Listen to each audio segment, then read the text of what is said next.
The first thing I saw when I pulled into my driveway was a stranger's Range Rover parked in my garage and an inflatable flamingo bobbing lazily in my pool.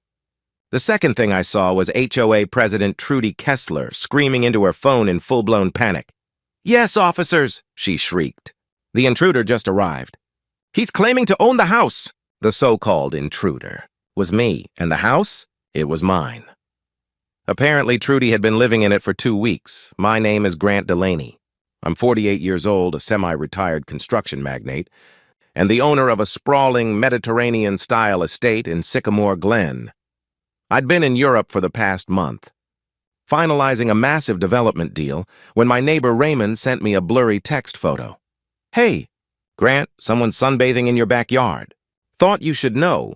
At first I brushed it off, probably a misunderstanding. Maybe the pool maintenance crew is taking an unauthorized dip. But no. This was far beyond that. Trudy Kessler had quite the reputation in our neighborhood. She was the self-appointed HOA enforcer, the queen of gossip, and a part-time homestager who apparently had trouble remembering which houses actually belonged to her clients and which didn't. When I left for Europe, she apparently decided my property needed monitoring for security reasons. Her words, not mine.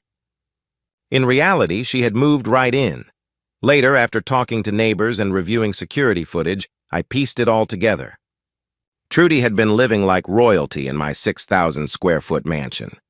She'd hosted wine nights every Tuesday and Thursday, let her book club use my pool, and even ordered Amazon packages to my address. Delivery drivers didn't question it. She answered the door like she owned the place. My trip to Munich was supposed to last 6 weeks, but the deal wrapped up sooner than expected. I decided to come home early without telling anyone except my assistant. Turns out that decision was the best one I'd made in years because it caught Trudy completely off guard. When I pulled into my estate that afternoon, jet-lagged and craving nothing more than my own bed, I immediately sensed something was off. The Range Rover in my garage wasn't mine. The patio cushions were different, and faint music was playing inside my house, the house that should have been empty.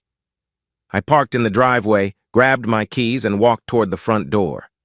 That's when Trudy came bursting out barefoot, wearing what looked suspiciously like my late mother's vintage silk robe, the one I kept in the master closet. Her expression flipped from relaxed to horrified in 2 seconds flat. "Stop right there," she shrieked, her voice trembling but firm. "This is private property. I'm calling the police." She was already dialing 911, pacing across my lawn like I was some kind of deranged trespasser. I just stood there, stunned by the sheer absurdity. "Trudy," I said, trying to keep my voice steady. "This is my house. What are you doing here?" She completely ignored me and started performing for the dispatcher. "Hello, 911? Yes. There's a man here trying to break into a house at 4721 Belmore Drive. He's being aggressive and claiming he owns the property. Please send someone immediately." I couldn't help but laugh, which, in hindsight, was probably not the smartest move because when the police showed up 10 minutes later, it definitely didn't help my case. 2 officers approached cautiously, hands hovering near their holsters. Trudy stood behind them, pointing at me dramatically, like she was unmasking a criminal on a daytime talk show. "Officers," she said with self-righteous flair, "this man has been harassing our HOA for months about so-called property violations. Now he's trying to break into this vacant home. The owner is overseas." The younger officer, Officer Garland, according to his badge, gave me a skeptical look. "Sir, can you explain what you're doing here?" I took out my wallet slowly, keeping my movements deliberate. "My name's Grant Delaney. This is my house. I own it. My driver's license lists this address, and I can show you the mortgage documents on my phone." Trudy's face flushed an impressive shade of purple. "That's impossible," she snapped. "The owner's in Europe. I'm the HOA president, and I've been monitoring this property for security purposes while he's away." "Monitoring it?" I repeated dryly. "You mean living in it? Is that your Range Rover in my garage? And those are your wine bottles I see through my kitchen window?" Officer Garland's skeptical expression shifted to one of curiosity. His partner, Officer Booker, stepped forward, his tone calm but firm. "Ma'am, do you have any documentation that gives you permission to be here?" Trudy's confident facade began to crack. They don't need documentation. I'm the HOA president. It's my responsibility to make sure vacant homes are secure. The landscaping wasn't up to HOA standards, so I had to step in. I unlocked my phone and pulled up my Ring app. Officers, I said evenly, would you like to see footage of Ms. Kessler arriving 2 weeks ago with a moving van? Or maybe clips of her hosting parties in my backyard? I've been monitoring everything from Munich. The two officers exchanged a knowing glance. Officer Booker turned back to Trudy. Ma'am, did you bring a moving van here? Trudy's mouth opened and closed like a fish out of water. That was just some furniture. For staging. The property's appearance affects the neighborhood's value. So, Officer Garland said, barely hiding his smirk, you're admitting you moved furniture into a house you don't own, without the owner's permission? I scrolled through my phone, already knowing what I'd find. Here, I said, tapping play. This is from last Tuesday. Trudy and about a dozen people having a pool party. And here's Thursday's book club meeting in my living room. Should I keep going? Trudy's entourage, who had apparently been lurking inside my house, suddenly scattered like cockroaches when the lights came on. I spotted at least 3 women bolting for the back door, clutching their purses. One of them even knocked over a potted plant on her way out. Ms. Kessler, Officer Booker said sternly, I need you to answer this carefully. Do you have any legal right to be inside this man's home? Trudy drew herself up to her full 5'2" height and huffed. I have every right as HOA president to ensure properties meet community standards. This house had unapproved landscaping changes. The grass was half an inch too long.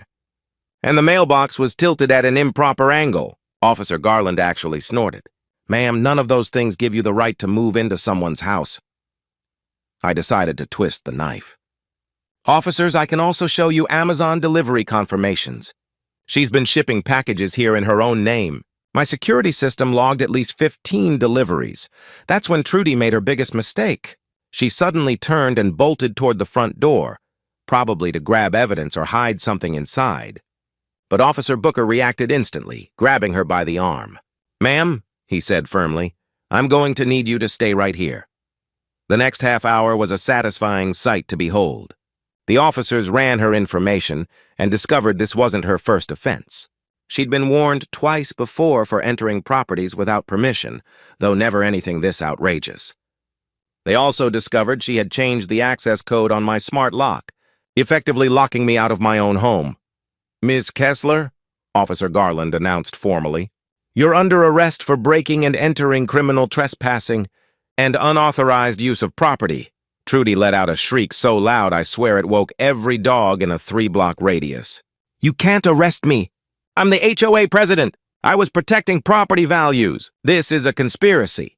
Grant has always had it out for me ever since I fined him for painting his mailbox the wrong shade of beige. As Officer Booker read her Miranda rights, she kept rambling hysterically. This is ridiculous.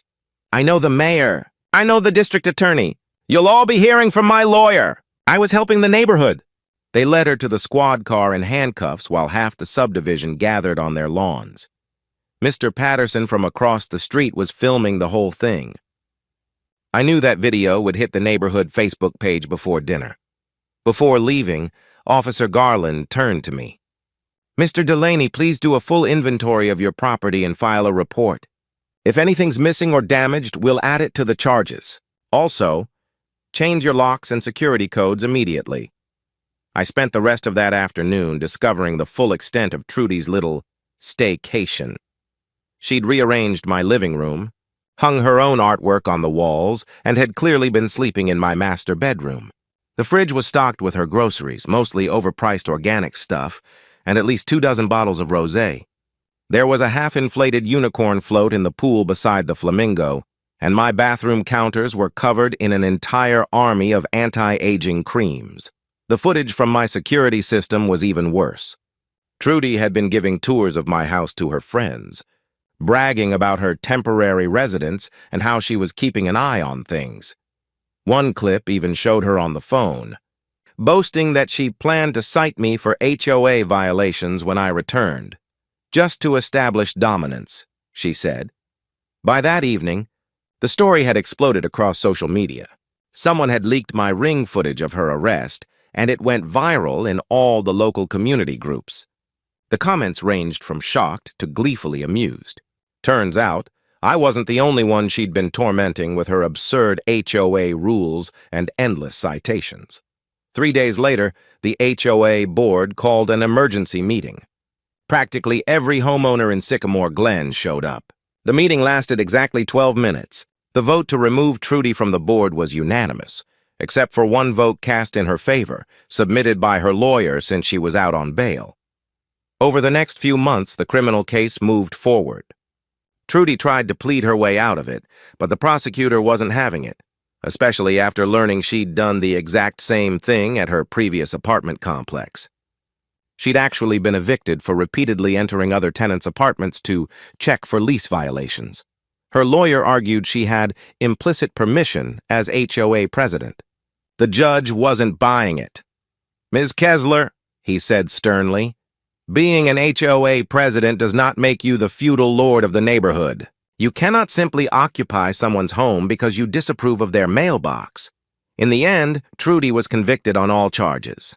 The judge sentenced her to 18 months in prison, though she'd likely serve less with good behavior, and ordered her to pay $25,000 in restitution for damages and legal fees. When the sentence was read, Trudy fainted right there in the courtroom. Honestly, it felt like the perfect ending to her long, tyrannical reign as HOA Queen of Sycamore Glen.